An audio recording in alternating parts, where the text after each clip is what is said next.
Despite waking up every morning, are you truly ever awake? You feel the ache, an ache of what's left of you, what you are, what you were. It will never be the same. Never, ever. Does that have to be so bad? It's your fault you are like this.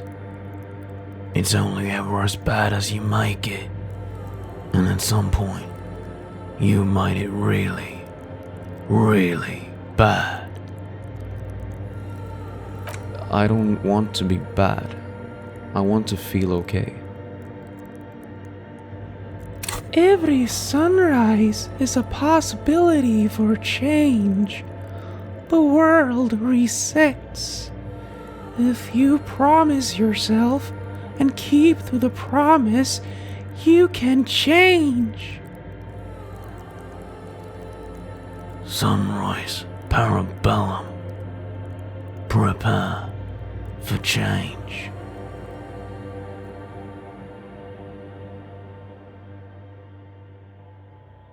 Disco Elysium very quickly became one of my favorite games ever, with over 1 million words of dialogue, 87 different characters, and 24 different skills to upgrade.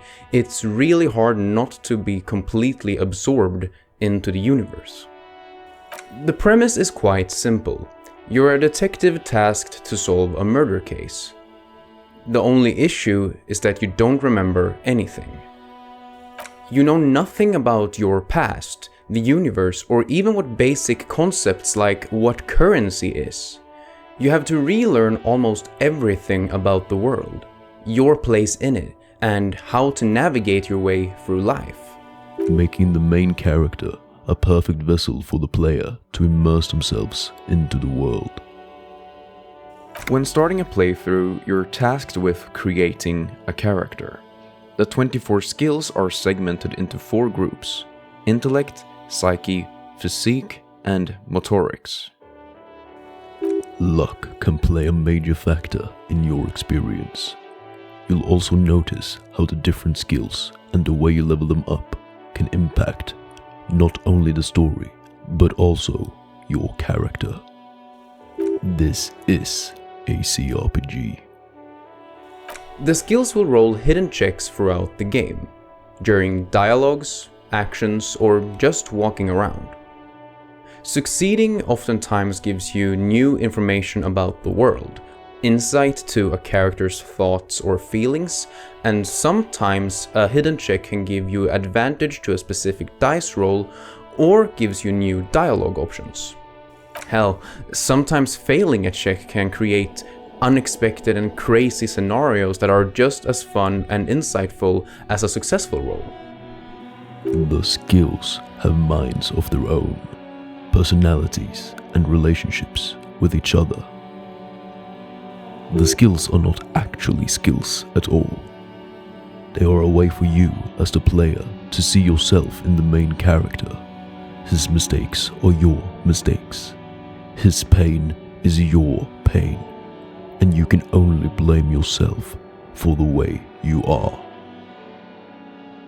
The detective you play as has lost his memory after multiple days of heavy drinking, something which will haunt him throughout the game. There's also his trashed room, ruined relationships, and empty pockets, which all in one way or another will impact how you get by. You know how to party, how to have fun. You know what would be even more fun? Having a drink or two. The fact that you're still alive is a miracle, but that could change quicker than you might think. Between your new partner, the hanged man in the backyard, and having to find a way to pay for damages and rent, you explore the small yet very alive district of Martinez. Martinez is just as intriguing and interesting as any of the other characters in the game. Martinez, a district of Revachol, was a center of the commune bombed to bits by the coalition at the end of the revolution. The cold ocean breeze brushes against your skin. The air concentrated with a combination of dust and gull droppings. Under your feet there are bunkers, skeletons of the revolution, forgotten in slew of the current socio-economic environment. An environment in which misfits fit right in. The map is large enough to neatly contain all of the characters, while still being large enough to make the world feel developed. Finding bullet holes in the walls, bottles at the end of the pier, or clothes thrown in the trash, these things help make the world feel lived in and also help you on your journey. Different clothes give you positive and negative bonuses to different skills. Recycling bottles gives you money, and using the knowledge you gain from exploring the environment can help you solve the case. But the beauty of Disco Elysium, at least to me, is in what lies beyond solving the case. Sure, you could just power through, skip the dialogue and all the unnecessary characters that aren't relevant to finding the culprit, but in that case, you didn't really experience Disco Elysium. He cares. Maybe too much. To him, this world, these characters, have become something more than just pixels on the screen. His determination to see this video through, even if the work is tedious, is proof enough. Very few games have made me this invested in the characters and the universe. Exploring Elysium impacts your relationship with the characters, but also to yourself. While exploring, you might be stopped by the skills, your instincts, and when this happens, sometimes they will present you with thoughts. And this is where you can have a major impact on your playthrough. You are supposed to relate to the way those thoughts randomly pop up. During conversations, you can be critical of capitalism. Say you're sorry for everything and anything, or you could subscribe to critical race theories presented to you by a superior specimen. Look at my craniology. I am the pinnacle of my haplogroup. The pink blob is a bad example, even of yours. It saddens me. You were once a noble and powerful race. Basically, you can weave your own narrative. Based on your answers and understanding of the universe, the skills, representing ideas, will present you with thoughts. Similarly to how your life experiences, new information, and people you interact with may impact what and how you think. The thoughts need to be internalized in the thought cabinet. Some thoughts can be internalized quicker than others, but by the end of it, they will all change you in one way or another. The effects tend to be mainly positive, but that's not always the case. Certain thoughts are bad for your character's skills. Most thoughts have at least one negative bonus to even out the positive. But even so, you might still want to internalize these thoughts because of what they mean to you. Oh boy, here we go. He's gonna do a monologue about how video games depict the real world. Don't forget to add a dramatic soundtrack, savor every word, and make the audience feel like they're being spoken to directly. Wasteland of reality. The thought that makes you sober raises 3 of your psyche stats while simultaneously lowering 1 of your physique stats. But more importantly, the thought removes all positive effects from drinking alcohol, which otherwise raises all of your physique stats. Arguably, this thought has more negatives than positives, but it might still be worth internalizing because of how this thought may impact the story and your character. It takes 20 in-game hours for you to internalize the thought. To put this into perspective, the second longest thought to internalize takes 10 in-game hours. Literally half. Your alcoholism is so deep that it's easier for you to internalize questions about your own sexuality or the loss of a loved one over the idea of letting go of alcohol. That's exactly why you shouldn't have those thoughts. They hurt on the inside, but alcohol makes the inside hurt go away. This is good. You have identified an error of your ways and taken the first step to nullify them. You're not done. Obviously, the hard part is just about to begin, but you can be proud for now. Every thought comes with a problem, and once you've internalized a thought, you find the solution to said problem.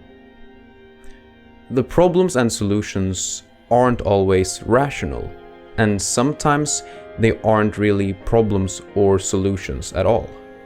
The solution to Wasteland of Reality says, Congrats, you're sober. It will take a while for your body to remember how to metabolize anything that isn't sugar from alcohol. In 2 months, you might start sleeping like a normal person. Full recovery will take years though. It'll be depressing. Don't expect any further rewards or hand claps. This is how normal people are, all the time. This message isn't very happy. It's reality. The combination of the internalization period together with this solution shows you how alcoholism impacts a person. And it also shows the hopelessness of trying to get better. It will take years to fully recover, and full recovery might never come. So what's the point? The point being, you'll survive. The point being, you'll be a better person to yourself and others. The point being, you'll be boring. The point being, you'll never get her back. You don't have to personally have issues with alcohol to sympathize with the main character. Just the realization that you barely receive a bonus for this thought that took so long to internalize is enough. But this is not to say that it can't be even more impactful. I don't want to use someone else's story and suffering to make a point, but simply scouring the internet about Disco Elysium, you'll find people who relate to the main character, have seen themselves in his issues, and decided to make a change. Even if the events of the game is fictional, the emotions created by the characters and story are real. Possibly the realest emotions I've felt from any game ever. Not only empathy, excitement or joy, but also a better understanding about my own inner workings. But like I said, you don't have to personally relate to or even agree with the main character to sympathize with him. Part of what makes Disco Elysium so special is the way you can act in complete opposition to your own thoughts and morals. You don't have to be a communist, ultra-liberal or a fascist, but the game allows you to delve straight into either of the political leanings or none of them. You're losing them in all this political mumbo-jumbo. Go back to the story at hand. The way the interactions, thoughts, and later your choices impact the story by changing the character is really rewarding. There are certain characters, storylines, and experiences that you will miss out on depending on what political allegiance you decide to side with, making multiple playthroughs just as exciting as the first one. Despite the seriousness of some of these topics, the game doesn't shy away from using comedy to comment on current or historical events, the state of the universe, or the absurdity of your existence. For a lot of new players, one of the most defining moments of the introduction of the game comes in the form of failure.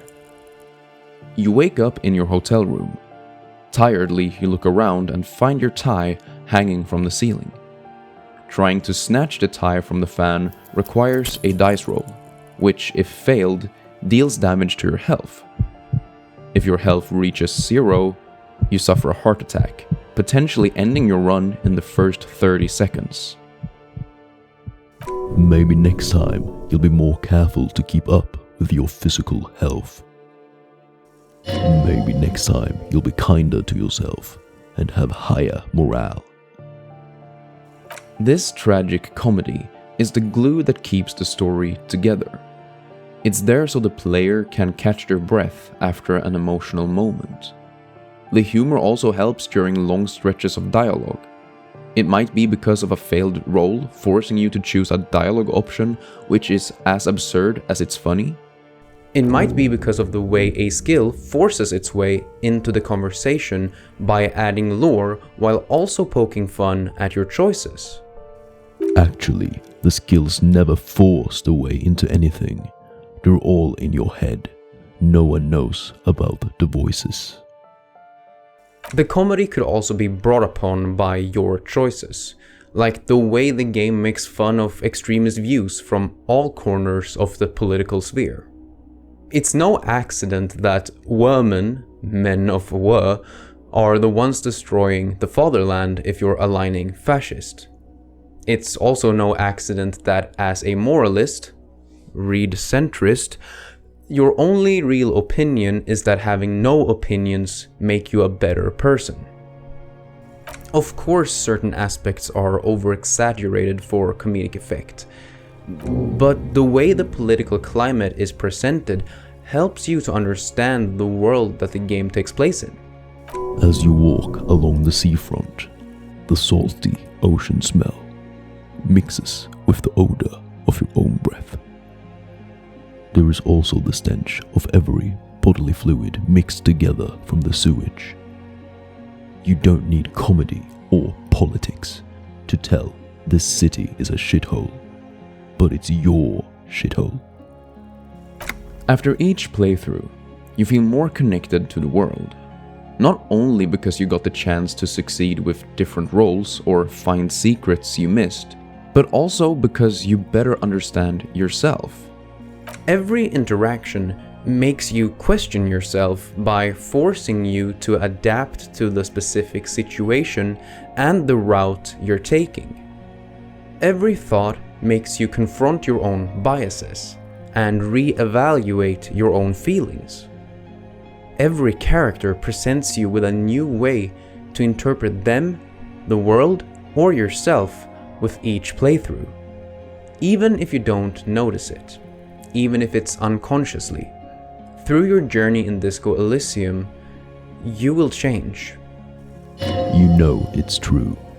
You're different now, for better or worse. You're always internalizing something new. But after this experience, you'll be more aware of what, how, and when you are internalizing. Sunrise Parabellum. A quote that means, sunrise, prepare for war. This quote can mean different things to different people. But to me, it's a reminder to every day challenge yourself. Things can and will get harder, but things can also get better. It's also a message that despite everything, you're still here. Maybe different, twisted, changed, but it's still you. If you enjoyed this video, feel free to change that subscribe button to a subscribed button, or the like button to a liked button. I would love to hear your comments down below, whether you agree with me or don't feel changed at all. My name's Turtle-kun. Remember to eat well and sleep well, and I will see you in the next video.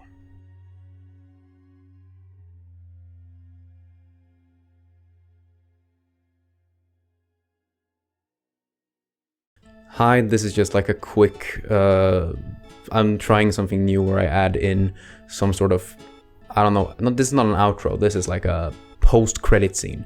And essentially, I just wanted to say thank you for watching again, and just say that there's so many things in Disco Elysium that I could talk about, but I don't feel like it's a good idea to talk about without spoiling anything, if that makes sense. It's really hard to not change the experience for a new player while discussing literally anything. And so my goal with this video was just to sort of give you a slight insight into what you might expect from the game, but by no means have I told you any relevant story pieces or any of the major jokes or anything like that. And so go out and play it if you haven't.